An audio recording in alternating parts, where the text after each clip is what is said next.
नमस्कार मंडळी, मी तेजल. आज आपण पाहणार आहोत गॅस संपला तर जेवण कसं बनवायचं. अगदी आपल्याकडे गॅस, चूल, इंडक्शन असं काहीही नसेल तरीही आपण काही पदार्थ बनवू शकतो, जे पदार्थ हेल्दी, टेस्टी आणि पोटभरीचे देखील असतील. आणि हो, फक्त याच व्हिडिओमध्ये नाही ना, तर बिना गॅस जेवण ही आपण आजपासून सिरीज चालू करतोय. प्रत्येक व्हिडिओमध्ये नाश्ता, जेवण असे 2 पदार्थ असतील. या सिरीजचे अजून 7-8 तरी एपिसोड येतील.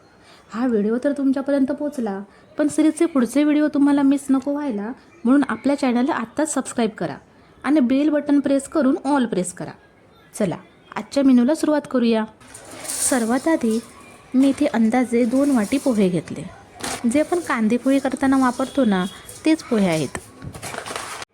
हे पोहे चाळणीत घेऊन कांदे पोहे करताना कसे पोहे धुवून घेतो तसेच हे पोहे धुवून घ्यायचे आहेत. पहा, पोहे धुवून घेतले. आता हे पोहे 5 मिनिटे असंच चाळणीमध्ये नितळत ठेवू, म्हणजे एक्स्ट्राचं पाणी निथळून जाईल आणि पोहे एकसारखे भिजतील. एका मोठ्या भांड्यामध्ये 1 चमचा तेल घेतलं. या तेलामध्येच पाव चमचा हळद घेतली. पोह्यांच्या अंदाजाने चवीपुरतं मीठ घेतलं. 1 चमचा साखर घेतली. मंडळी, आता हे पोहे पहा मस्त भिजलेत. पोहे यामध्ये मिक्स करायचे. हळद, तेल आणि मिठाचं मिश्रण ह्या पोह्यांना व्यवस्थित लावून घ्यायचं. पोहे मिक्स करताना साखरेच्या कणांचा आवाज येतोय ना, पण ते थोड्या वेळातच विरघळून जातील. पहा, पोहे छान मिक्स करून झाले. वा, कलर पहा किती सुंदर आला आहे. आता यामध्येच 2 कांदे बारीक चिरून टाकले. 1 टोमॅटो टाकला. टोमॅटोसुद्धा बारीकच चिरून घ्यायचा हां. 2 हिरव्या मिरच्या बारीक चिरून टाकल्या. कोथिंबीर टाकली आणि वरून असा लिंबू पिळायचा. आता पुन्हा एकदा सर्व छान मिक्स करून घ्यायचं. तुम्हाला आवडत असेल तर तुम्ही यामध्ये शेंगदाणेसुद्धा टाकू शकता.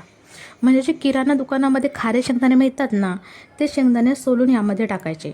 खूप छान चव येते. आता तुम्ही बोलाल, शिजवल्याशिवाय कांदे पोह्यांना कशी काय चव येईल? पण मंडळी, एकदा तुम्ही ही रेसिपी ट्राय तर करून पहा. एवढी भारी चव लागते ना, की तुम्ही शिजवलेल्या कांदे पोह्यांनासुद्धा कायमचे विसरून जाल. एका प्लेटमध्ये हे कांदे पोहे काढून घेतले. अजून चव वाढवायला वरती शेव टाकली. बाजूला काकडीचे काप घेतले. मग तुम्ही कधी बनवताय बिना गॅसचे कांदे पोहे? तुम्ही ही पोहे गॅस नसताना किंवा तुम्हाला गॅस वाचवायचा असेल किंवा जेवणाचा कंटाळा आला तर तुम्ही हे असे पोहे बनवू शकता. हे पोहे खाऊन तुमचं पोट भरेल, पण मन नाही भरणार. एवढे हे अप्रतिम होतात पोहे. चला, आता बिना गॅसची दुसरी रेसिपी पाहूया. या रेसिपीचं नाव ऐकूनच तोंडाला पाणी येतं. ते म्हणजे चटपटीत ब्रेड चाट. हे चाट तुम्ही सकाळी किंवा संध्याकाळी नाश्त्याला खाऊ शकता. चला, जास्त वेळ न घालवता रेसिपीला सुरुवात करूया. पहिल्यांदा इथे 1 मोठा कांदा, 1 टोमॅटो बारीक कापून घेतला. 1 मिरचीसुद्धा अगदी बारीक कट करून घेतली. हे साहित्य पहा. या रेसिपीसाठी लागणारं सर्व साहित्य असं प्लेटमध्ये तयार करून घेतलं. सर्व रेसिपींचे साहित्य डिस्क्रिप्शनमध्ये दिलंच आहे, म्हणजे तुम्हाला रेसिपी बनवताना सोपं पडेल. साहित्याच्या लिस्टचा स्क्रीनशॉट घेऊन तुम्ही सहज रेसिपी बनवू शकता. इथे मी असे 4 ब्रेडचे स्लाइस घेतले. या ब्रेडचे असे बारीक बारीक पीस कट करून घ्यायचे. हे ब्रेडचे तुकडे आता एका मोठ्या भांड्यामध्ये घेतले, म्हणजे मिक्स करायला सोपं जाईल.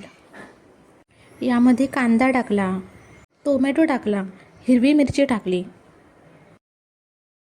कोथिंबीर टाकली आणि आता हे मिक्स करून घ्यायचं. सर्व व्यवस्थित मिक्स झाल्यावर चवीपुरतं मीठ टाकायचं आणि वरून लिंबू पिळायचा. आता पुन्हा एकदा हे छान मिक्स करून घ्यायचं. आता वरून अजून थोडीशी कोथिंबीर टाकली आणि ही प्लेन शेव टाकली. ही शेव ना शेवटला टाकायची, म्हणजे जेव्हा ही आपण चाट खायला घेतो ना, तेव्हा ही वरून टाकायची. हे ब्रेड चाट खाताना शेव दाताखाली येते ना, तेव्हा खूप छान लागते. हे तयार चटपटीत ब्रेड चाट आता प्लेटमध्ये काढून घेतलं. वरून अजून थोडी शेव टाकली आणि सजावटीसाठी थोडीशी कोथिंबीर ठेवली. पहा, किती छान दिसते ना चाट. फक्त छान दिसतच नाही बरं का, चवसुद्धा अप्रतिम लागते. एकदा नक्की करून पहा. चला तर मग मंडळी, पुढचा एपिसोड लवकरच येईल. व्हिडिओ मिस नको व्हायला म्हणून चॅनलला आत्ताच सबस्क्राईब करून ठेवा. चला तर मग, बाय बाय.